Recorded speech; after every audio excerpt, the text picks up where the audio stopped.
साथियों नमस्कार। एक बार पुनः आप सभी का स्वागत है आपके इस चैनल देसी लल्लन टॉप यूट्यूब चैनल। साथियों, ऐसे वो कौन से सहारा के निवेशक हैं जो आज भी सहारा के ऑफिस से भुगतान चाहते हैं? वो क्यों नहीं चाहते हैं सरकार उनका भुगतान करे? वो क्यों नहीं चाहते हैं सेंट्रल रजिस्ट्रार के द्वारा उनका भुगतान? तमाम हमारे चैनल्स पर ऐसे कमेंट आए, तमाम हमारे पास ऐसे फोन कॉल आए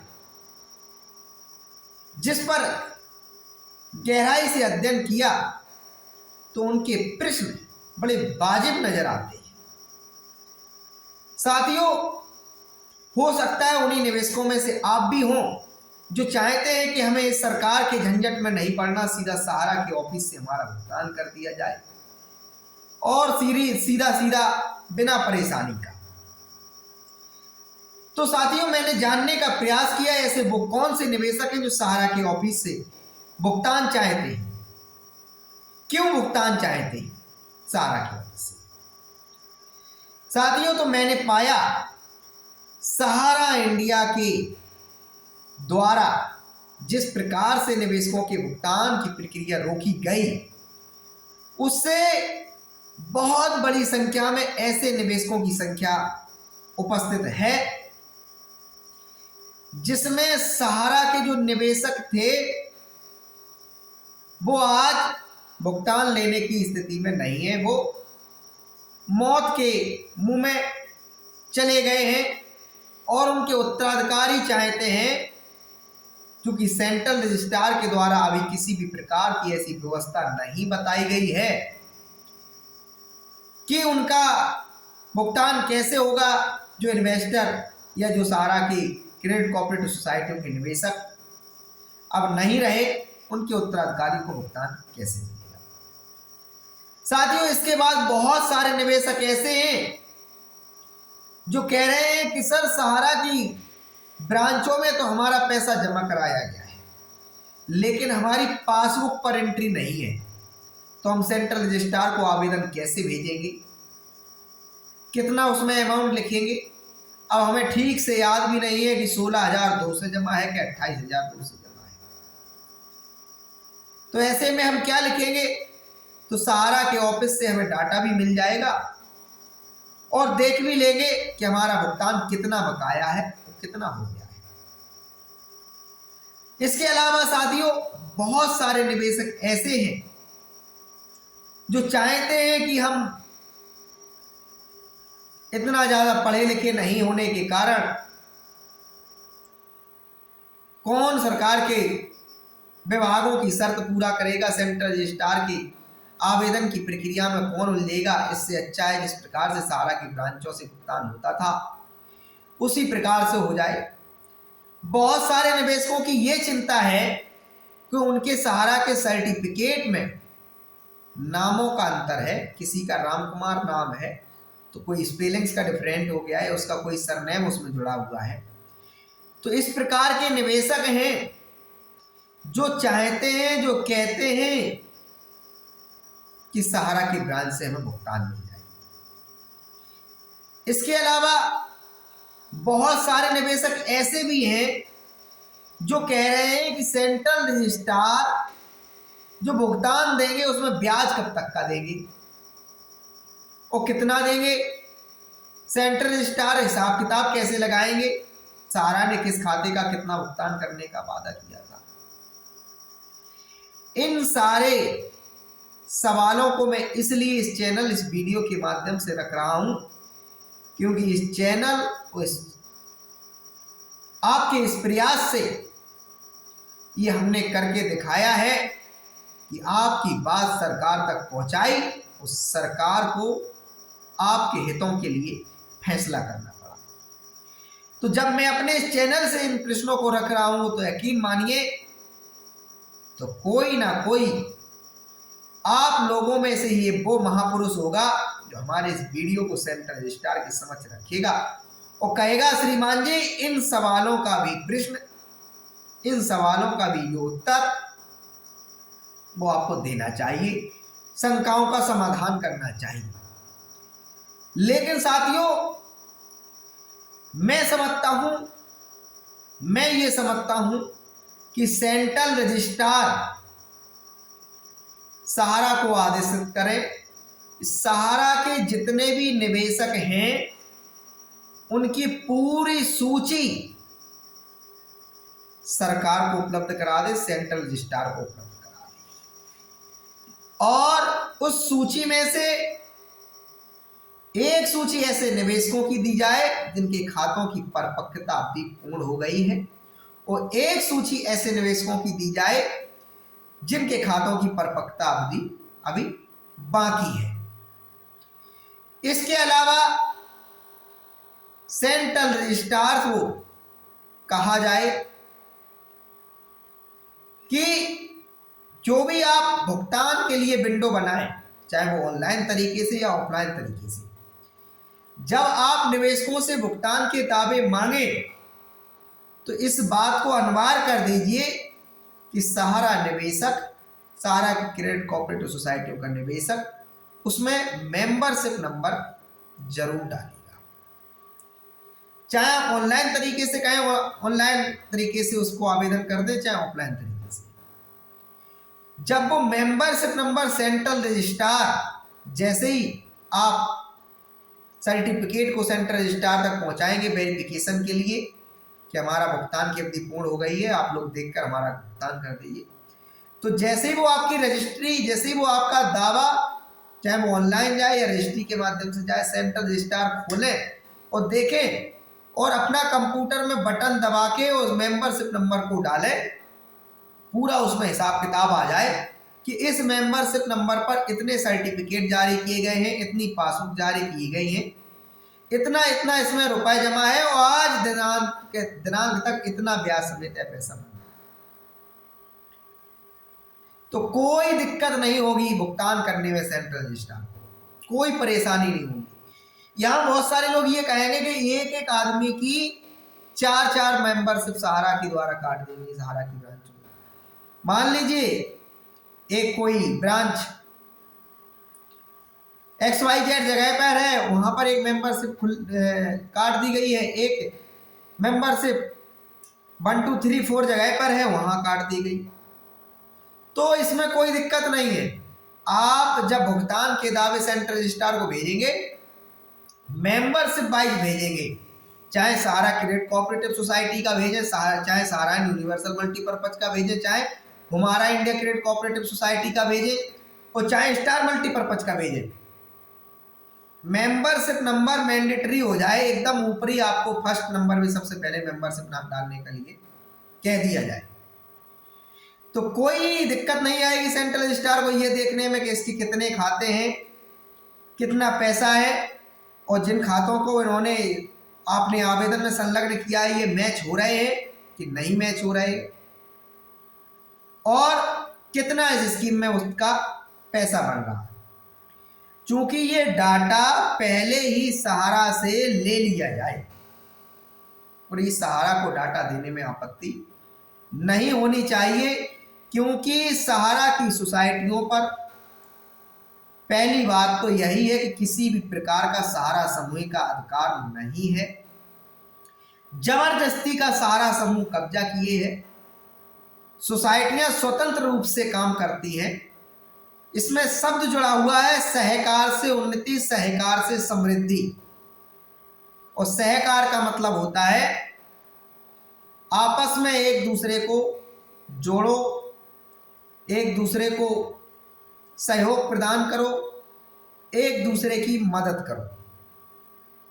तो जो सहारा के जो निवेशक हैं वो कहीं ना कहीं इस सोसाइटी के सदस्य हैं, और जिस प्रकार से सहारा समूह ने सहारा से भी रिफंड अकाउंट में सहारा के निवेशकों की क्रेडिट कोऑपरेटिव सोसाइटियों का जो पैसा जमा कराया, और एमबी वैली में जिस प्रकार से ये पैसा लगाया, कोई भी सहारा के निवेशकों के साथ मीटिंग्स नहीं की गई, जबकि पूरा एक लोकतांत्रिक व्यवस्था होता है क्रेडिट कोऑपरेटिव सोसाइटियों के अंतर्गत, मतदान से लेकर सोसाइटी का प्रबंधक, अध्यक्ष, सचिव से लेकर कोषाध्यक्ष तक चुनने की सोसाइटी के निवेशकों के पास पावर होती है, अधिकार होती है। लेकिन कभी भी जागरूकता ना ही एजेंटों के माध्यम से फैलाई गई और ना ही निवेशकों को सीधा बताया गया कि आप इंडियन सोसाइटियों में क्या है।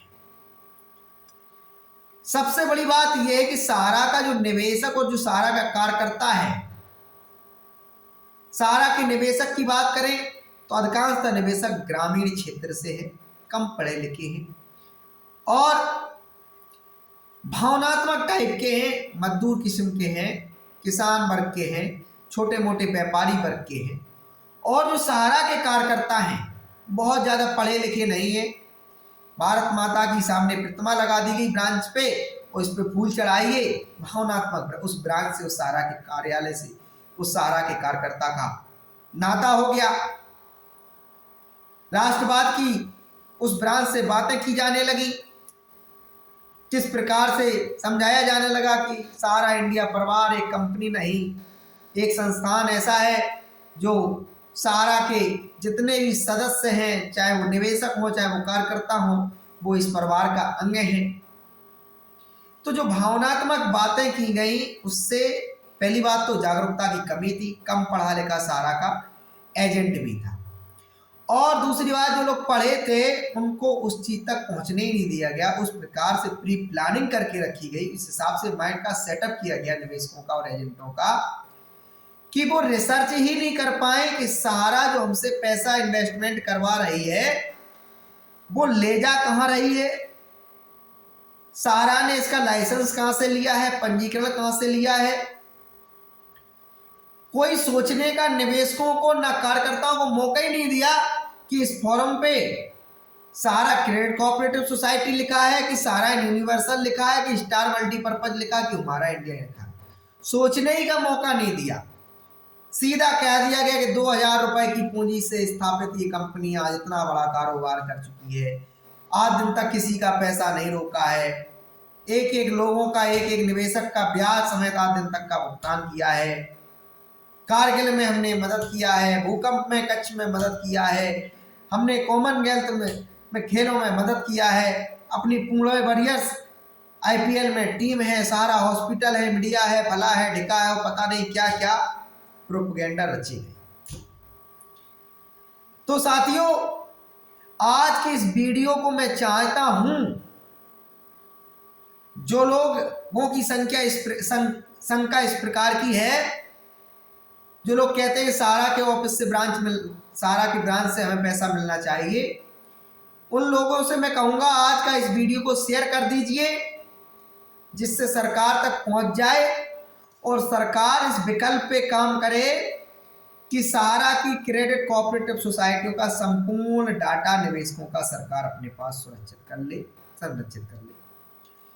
उसमें एक तरफ वैसे निवेशकों का डाटा रखा जाए जिनके खातों की परिपक्वता अवधि पूर्ण हो गई है, एक तरफ ऐसे निवेशकों का डाटा रखा जाए जिनकी भी परिपक्वता अवधि पूर्ण नहीं हुई है। सीधा मेंबरशिप नंबर, बहुत सारे अभी निवेशक ऐसे होंगे जो यही नहीं जानते होंगे कि मेंबरशिप नंबर क्या है, ये सदस्यता संख्या है। आप देखना सहारा का क्रेडिट कोऑपरेटिव सोसाइटी का कोई भी पासबुक या कोई भी सर्टिफिकेट, खाता संख्या तो लिखा होगा, सर्टिफिकेट नंबर लिखा होगा, रसीद संख्या भी लिखा होगा, लेकिन एक मेंबरशिप नंबर लिखा होगा। यदि उस मेंबरशिप नंबर को डाल दिया जाए तो मान लिया आपने 5-5 हजार रुपए के 10 बॉन्ड सहारा में जमा कराए, 10 सर्टिफिकेट सहारा में जमा कराए, अलग अलग डेट में जमा कराए, बशर्ते सहारा के ब्रांच ने अगर वही मेंबरशिप डाल दिया तो वो सारे सर्टिफिकेट का डिटेल खुल के आ जाता है। तो नियमानुसार तो ये होना चाहिए कि एक निवेशक का एक सोसाइटी में कई मेंबरशिप नहीं हो सकती, एक व्यक्ति की कितने बार सदस्यता हो सकती है, एक बार। लेकिन सहारा के अंदर ऐसा भी हुआ है कि एक एक आदमी की 10-10 मेंबरशिप ID कार्ड, 10-10 मेंबरशिप। तो बहुत ज्यादा अवेयरनेस की जरूरत है, बहुत ज्यादा जागरूकता की जरूरत है।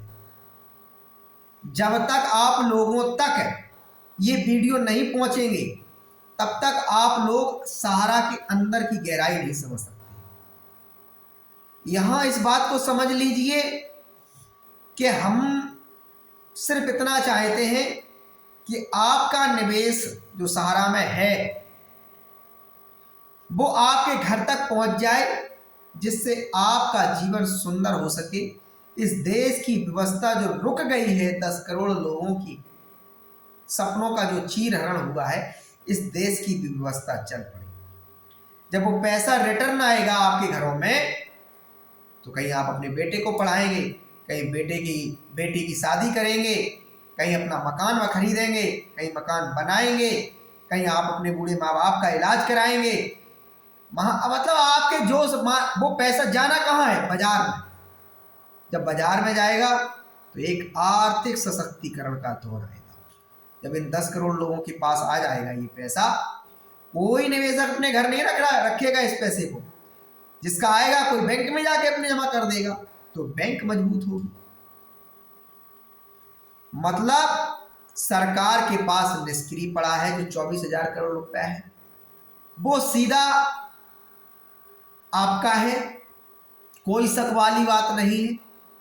और जो सहारा समूह की संपत्तियां हैं, चल अचल संपत्तियां, वो सहारा के एक एक कार्यकर्ता और एजेंट और निवेशक की है। इनकी मेहनत की गाड़ी कमाई से की गई संचित है। अब बहुत सारे लोग कहेंगे फिर सहारा श्री का क्या है, सुब्रत राय का क्या है, ओपी श्रीवास्तव का क्या है, सहारा के शीर्ष प्रबंधन का क्या है? तो साथियों, सहारा श्री ने स्वयं अपने मुख से कहा है कि हमारे पास 4 कमरों का फ्लैट है, 5-6 करोड़ रुपए की प्रॉपर्टी है। कई बार हमने देखा वीडियो। तो जब उनके पास कुछ है ही नहीं, वो सीधा कहते हैं सहारा इंडिया परिवार जो है इसका मैं मालिक नहीं, इसके कार्यकर्ता, इसके निवेशक ही इसके असली मालिक है। तो जब इसके कार्यकर्ता और इनके जो निवेशक हैं, तो सहारा की जो भी संपत्तियां हैं, इससे निवेशकों का भुगतान दिया जाए। खत्म सारा मामला। जनहित में, लोक कल्याण में, राष्ट्र कल्याण में। साथियों, बहुत जागरूकता की। सहारा एक समुद्र है, जितना इसके अंदर आप घुसेंगे उतनी ही नई नई जानकारी मिलेगी। आप पाएंगे खुद को ठगा हुआ भी। एक हृदय जो आपके अंदर है, आपके अंदर जो एक दिल है, वो कई हिस्सों में बट जाएगा। आप बहुत बड़े स्तर से पाएंगे कि सहारा इंडिया परिवार के द्वारा 15 लाख लोगों का जीविकोपार्जन किया जा रहा था। कहीं ना कहीं इनके साथ सहारा से विवाद में अन्याय हुआ है। आप पाएंगे सहारा से विवाद के कारण 10 करोड़ लोगों का पैसा फंस गया है। लेकिन दूसरी तरफ पाएंगे सहारा ने किस प्रकार से एक कंपनी का दूसरी कंपनी और दूसरी कंपनी से तीसरी कंपनी में निवेश दिखाने का प्रयास किया है। सरकार के इनकम टैक्स के साथ खिलवाड़ किया है और अनावश्यक कदम उठाए गए। बार विज्ञापन जारी किए गए अखबारों में। फालतू का पैसा जहां नहीं खर्च होना चाहिए तो ऐसी ऐसी जगह सहारा ने पैसा खर्च कर दिया। किसकी? आपकी मेहनत की गाड़ी कमाई थी, आपकी पूंजी थी।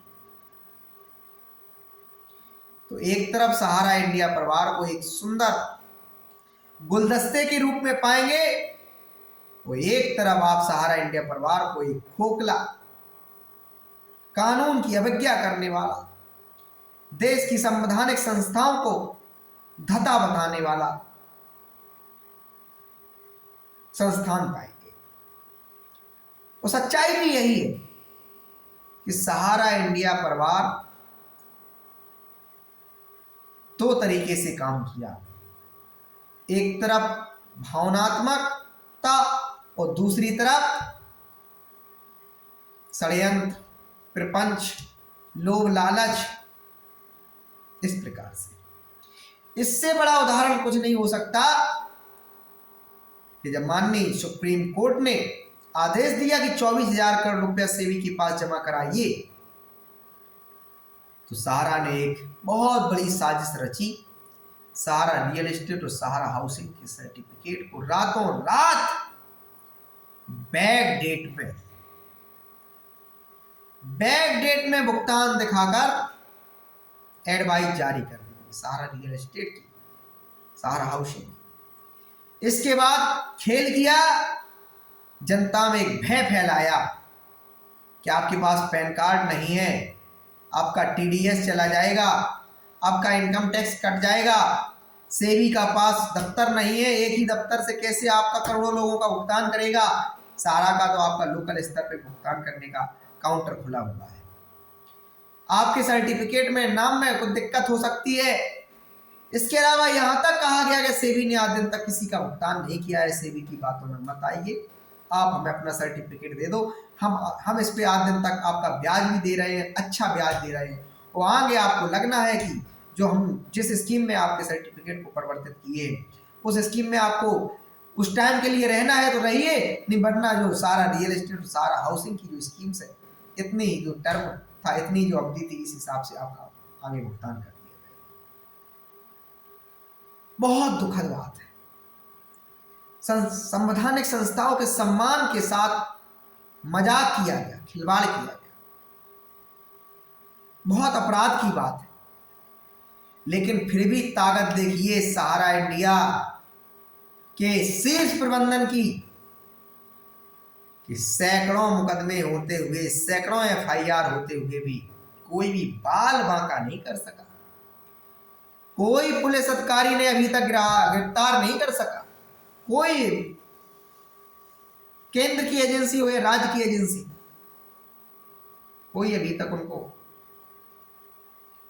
तो इसलिए साथियों मैं कहता हूं कि इन सब बातों को दरकिनार करते हुए जो मूल विषय है भुगतान का, उस पे बात सरकार से की जाए, उस पे बात सहारा से की जाए। और जिन लोगों की इस प्रकार की समस्याएं हैं कि हमारा पासबुक में एंट्री नहीं है, हमारे पासबुक में नाम में डिफरेंट है, आधार कार्ड में डिफरेंट है, कैसे भुगतान मिलेगा, हमारे बाबा, हमारे पिताजी, हमारे भाई, हमारे फलाने व्यक्ति का मैं वारिस हूं और वो इस दुनिया में नहीं है, हमारा भुगतान कैसे मिलेगा। और हमारी स्कीम में सहारा ने इतना देने के वादा किया था, और लेट अवधि का ब्याज देना का, अगर जैसे समय अवधि के बाद भुगतान होता है उसका देने का वादा किया था। तो इन सब समस्याओं का समाधान सिर्फ एक ही है कि सेंट्रल रजिस्ट्रार को आप ये इस वीडियो को, इस बात को पहुंचा दें कि सहारा से समस्त सहारा की क्रेडिट कोऑपरेटिव सोसाइटियों का डाटा ले लिया जाए, एक तरीके से जो उनका सर्वर है वो ले लिया जाए, और उस सर्वर से जैसे भुगतान के दावे जाएं, मैच कर लिए जाएं, मैच होते ही सहारा के निवेशक के खाते में भुगतान ट्रांसफर कर दिया जाए।